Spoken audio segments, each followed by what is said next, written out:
كريستيانو رونالدو بيعلن فرحه على جورجينا بعد نهاية كأس العالم في 2026. ومع ذلك كريستيانو رونالدو لو انفصل عن جورجينا هتاخد نص ثروته. تعال اقول لك ايه اللي حصل. كريستيانو رونالدو وجورجينا اعلنوا ان فرحهم هيكون تحديدا يوم 19 يوليو 2026، وده هيكون بعد نهاية كأس العالم. من بعد الفرح على طول جورجينا هتاخد معاش شهري 114 ألف دولار، غير استحواذها على القصر بتاع كريستيانو رونالدو اللي في اسبانيا، واللي كان ثمنه سنة 2009 5 مليون يورو. ده غير طبعا ان كريستيانو رونالدو وجورجينا لو انفصلوا عن بعض جورجينا رسميا هتاخد نص ثروته.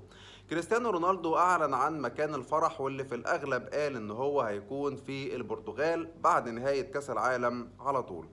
انتوا بقى قولوا لي ايه رايكم في علاقة كريستيانو رونالدو بجورجينا، وتفتكروا الفرح هيبقى جامد ولا اي كلام؟